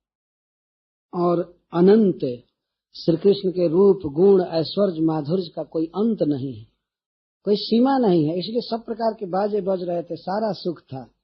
अब गोपों का वर्णन कर रहे हैं। गोपा परस्परम हृष्टा दधि क्षीर घृतांबुभि आसीचंतो बिलिंपंतो नवनीतश्च चिक्षिप हो। जितने गोप थे उस महोत्सव में जब बाजा बज रहा था, इतना खुश हुए कि सब नाचने लगे और गाने लगे। और उस नाच गान में वे लोग तो लाए ही थे अपने अपने घर से दूध, दही, घी बहुत भरा हुआ था, और नंद महाराज ने तो एक अलग से जुटाया था, तो राजा थे ही, बहुत बड़ा सामान जुटाए थे। और गोप लोग ले करके आए थे क्या क्या? दधी, क्षीर, दूध, घृत और अम्बु, शुद्ध जल लोग लाए थे। तो एक दूसरे पर लगे उड़ेलने। वहां कोई संख्या लिमिट नहीं थी, कितना घी है, कितना दूध है, कितना मधु है, कितना क्या है, सब एक दूसरे पर फेंकने लगे। कोई ऐसे गा रहा है, तब तक कोई दूसरा व्यक्ति आकर के हर हर हर हर वो घड़ा का दूध गिरा रहा, कोई उसके शरीर पर दही डाल रहा है, कोई घी डाल रहा है, तो सबके ऊपर सब डाल रहे थे। और कोई कोई इतना जबरदस्ती कर देते, कहीं दही जम गया है, कहीं घी जम गया है, तो उस पर ला करके उसको पटकना चाहता है, खींच ला रहा है। और किसी का पैर स्खलित हो रहा है, रोको रोको तो हर बार पकड़ता हूँ। इतना कीचड़ मच गया, इसको दधी कादो कहते हैं। कादो मैंने कीचड़, पंख हो गया, और नदी सी बहने लगी, तो उसके तरफ खींच रहे हैं कि अभी तुम पूरा भींगे नहीं हो, तुमको इसमें भिंगाएंगे। तो आजकल के गरीब लोग होली के दिन कीचड़ में सचमुच लौटते, उनके मुख में लगाते, कैसा उत्सव है गंदा चीज लगाते हैं। इस वृंदावन में भी दोपहर तक यही अंगराग चलता है, बहुत गंदा सिलाही लगाते हैं, कीचड़ लगाते हैं। लेकिन ये उत्सव चल रहा है, नंदोत्सव, जिसमें किसी के ऊपर दही बरसाया जा रहा है, घी बरसाया जा रहा है। तीन क्रियाएं हो रही हैं। आसिचंत, सिंचंत, खूब सम्यक सींच रहे हैं। तो सिंचाई किस चीज से हो रही है? दूध से। और पानी डाला हुआ दूध नहीं, प्योर दूध डाला जा रहा है। आजकल तो गिरिराज जी को भी शुद्ध दूध मिलना कठिन है। तो जतपुरा में देखते हैं कहीं कहीं तो पानी में दूध मिला करके डाला जाता है। दूध में पानी मिलाया जाए तो वो भी ठीक है पानी में दूध मिलाकर गिरिराज जी को दिया जाए और दूध की धारा बहे, इस तरह से वे मस्त थे भगवान के उस उत्सव में। तो दूध से और घी से और जल से सींचते थे दूसरे को अकस्मात, और माखन से वे लेप करते थे, लिपंत। कोई अकस्मात किसी के यहाँ जाकर उसके मुख में पूरा माखन मल देते तो पूरा दिव्य शुद्ध माखन ताजा निकाला हुआ मल देते थे मुख, और फिर तो वो कपड़े से उसको हटाते थे, अपना मुख साफ करते थे। तो फिर वो कोशिश करता था कि उसको पकड़कर, कभी दो आदमी मिल करके किसी एक गोप को पकड़ करके और उसके मुख में लगाते। सभी परम सुंदर थे। गोपियों के मुख का वर्णन किया गया तो उपलक्षण है, उससे गोपों की भी सुंदरता को समझ लेना चाहिए। अपने आप सभी भगवान के परिकर है, इसलिए परम सुंदर है। तो उनके सुंदर मुख में माखन लेपा जा रहा था। आसीन चंतो बिलीम पंतो और नवनिष्ठ चिक छिपो। चिक छिपो का अर्थ है लोंदा मारना। दूर से किसी पर माखन का लोंदा फेंकते थे अथवा किसी को धक्का दे करके कीचड़ में गिराना चाहते थे। और कीचड़ क्या था? दही का कीचड़, माखन का कीचड़, घी का कीचड़ और दूध, ये कीचड़। आजकल तो आदमी को देखने को नहीं मिलता है। एक बार एक पंडित की स्त्री, ब्राह्मण की स्त्री ने कहा कि पंडित जी दूध बहुत महंगा हो गया, मिलता नहीं है, बहुत नहीं मिल रहा है दूध। तो पंडित जी कहते हैं, अरे मुग्धे दधि न श्रूयते कर्णै घृतम स्वप्ने पि दुर्लभम मुग्धे दुग्ध से का वार्ता तक्रम सक्रस्य दुर्लभ। अरे पगली, तुम दूध की बात कर रही हो, दही शब्द सपने में सुनाई नहीं पड़ रहा है। दधि न श्रूयते कर्णै, कान में दही शब्द भी नहीं जा रहे। खाने की बात तो दूर है, कम से कम दही शब्द रोज जाता कान में तो वो भी ठीक रहता। तो दधि न श्रूयते कर्णै घृतम स्वप्ने भी दुर्लभम। और मैं ऐसा तो घी तो सपना में भी नहीं खाया किसी दिन। जागृत में तो दूर बात है, सपना में भी कोई घी परोस दिया होता है कुछ खाया तो सपना में भी घी दुर्लभ हो गया। और मुग्धे दुग्ध से का वार्ता, तुम दूध की क्या बात कर रही हो? तक्रम सक्र से दुर्लभम, अब मट्ठा इंद्र तक को दुर्लभ हो गया। जो इंद्र गौओं के राजा हैं, वर्षा करते हैं, सारा घी पैदा करते हैं, उनको मट्ठा दुर्लभ हो गया, तुम अभी दूध की बात कर रही तो इस वाक्य के द्वारा ऐसा ये व्यक्त हो रहा है, दूध का बहुत अभाव हो गया, घी का बहुत अभाव हो गया। श्रील प्रभुपाद जी भागवत के श्लोकों पर परपट लिखे हैं कि एक दिन ऐसा था भारतवर्ष, अपार दूध अपार दही, जहाँ कीचड़ जैसा मच जाता था। और जिस पर दूध बरसेगा, घी बरसेगा, माखन से लेप किया जाएगा उसके मुख में, उसका शरीर निरोग कैसे हो सकता है? जो भीतर खूब खा करके तब तो बाहर फेंका जा रहा है और शरीर में ये चीजें लगाई जाती है तो फोड़ा फुंसी वगैरह नहीं होती, तो शरीर ऐसे ही ठीक रहेगा। तो उत्सव में ये सब हो रहा था, एक दूसरे पर वे लोग फेंक रहे थे। और नंदो महामनास्तेभ्यो वासो लंकार गोधनम, और नंद महाराज का मन महान था ही, उदार था। अभी नाचने वाले गाने वाले सभी गोपों को नंदो महामनास्तेभ्यो, तेभ्यो शब्द है, ध्यान दीजिएगा, ये गोपों के लिए कहा गया। जितने भी लोग उनके घर पर आए उत्सव में, सबको उन्होंने बहुत बड़ा दान दिया, अलंकार, कपड़ा और गोधन। सूत मागध बंदी भ्यो, ये प्रश्न होगा कि भाई सूत मागध बंदी गा रहे थे, उनको नहीं दिए क्या? इसलिए सुखदेव गोस्वामी अब सबको ला रहे हैं। सूत मागध बंदी भ्यो, सूतों मागधों और बंदी जनों को दिए। और ये अन्य विद्योपजीविना, जो विद्योपजीवी हैं, जैसे गायक हैं, कुछ और हैं, विद्या से जीवित रहते हैं, तो उनको दिया सबको। तैस्तै कामैर दीनात्मा, उनकी जो कामना थी उसको दिया। यह कामना का अर्थ ये नहीं समझना चाहिए कि महाराज से वे लोग मांग रहे थे। कि नंद महाराज उनकी आवश्यकता को समझ करके दे रहे थे। नंद महाराज के लिए सुखदेव गोस्वामी पुनः महामना शब्द लगाए। फिर एक बार तो कहे ही तो शुरू में फिर लगा रहे।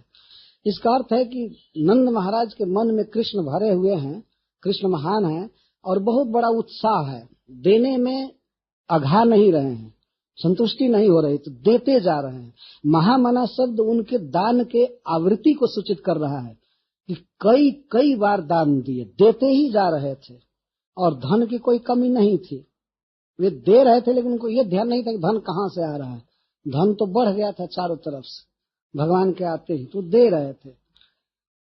और जथोचितम पूज्यत, ऐसे विद्या आदि के तारतम्य के अनुसार वे दान दे रहे थे, सबकी कामना पूरी किए। किस लिए कर रहे थे? विष्णु आराधनार्थाय।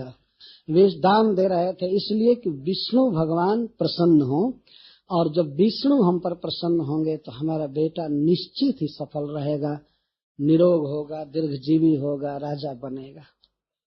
तो विष्णु को प्रसन्न करना चाहते थे इन सत्कर्मों द्वारा, और विष्णु को प्रसन्न करके लाभ क्या चाहते थे? स्वपुत्रस्य उदयाय, अपने पुत्र का अभ्युदय चाहते थे, सुख चाहते थे। और यहाँ चकार शब्द से है वे नवग्रह आदि की भी पूजा की। ये चक्रवर्ती पाजी अर्थ किए च शब्द से। जैसे वे देवता पितरी का पूजन किए थे और सूत मागध आदि को दान दे रहे हैं, तो नंद महाराज नवग्रह शांत रहे, हमारे बच्चे को कोई ग्रह न लगे, कोई भूत बाधा न हो, कोई कुछ भी कठिनाई न हो, इसके लिए 9 ग्रहों की भी पूजा किए।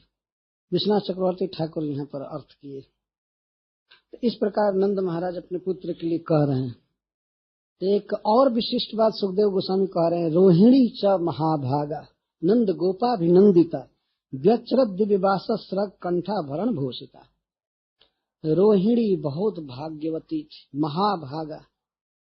जन्म दिया देवकी ने, लेकिन बेचारी वह पति के साथ कारागृह में थी, अपने पुत्र का जन्मोत्सव नहीं मना सकी। लेकिन वसुदेव जी की दूसरी स्त्री रोहिणी, उसको सुखदेव गोस्वामी कह रहे महाभागा, महाभाग्यवती, जिसको कृष्ण के जन्मोत्सव में भाग लेने का अवसर मिला। यदि वह ब्रज में नहीं होती तो कृष्ण का जन्मोत्सव नहीं देखी होती। तो देवकी का वो प्रतिनिधित्व कर रही थी। वो ये नहीं जानती थी कि ये देवकी का बेटा है, रोहिणी को ये मालूम नहीं था। वो जानती थी कि नंद महाराज का पुत्र है। तो चूंकि जसोदा अभी सूतिका गृह में थी, वो बहुत प्रकार के कार्य को नहीं देख सकती थी। आपने देखा नंद महाराज का वर्णन है, जसोदा का नहीं है। जितना उत्सव हो रहा था, मंगल बाजे बजाए जा रहे थे, स्त्रियां आ रही थी, तो दूसरी स्त्रियां स्त्रियों का स्वागत कर रही थी, नंद महाराज पुरुषों का कर रहे थे। लेकिन माँ जसोदा अभी जो सूतिका के नियम हैं उसका पालन कर रही थी। तो उस घर में जो दान देने का या सबके स्वागत का जो काम था वो रोहिणी जी का था, वो कर रही थी। और श्री कृष्ण को गोद में लेना, अभिषेक कराना, दान देना और जो कुछ भी था क्रिया वो करे। नंद गोपा भी नंदिता, और नंद महाराज बहुत आदर करते थे। जानते थे कि बेचारी विपद की मारी हुई है, इसके पति कारागृह में है, लेकिन इस दुर्दिन में वह नंद महाराज के भवन में रह रही थी, और इस भय से भी कि हमारा गर्भ भी कंस मार सकता है, ये कर सकता है। लेकिन वह दुर्दिन ही रोहिणी के लिए सबसे अच्छा दिन हो गया, कृष्ण के जन्मोत्सव में भाग लिया उसने। तो उस समय वह बिल्कुल भूल गई उस उत्सव में कि हमारे पति इतने दुखी हैं, ये हैं, वो है।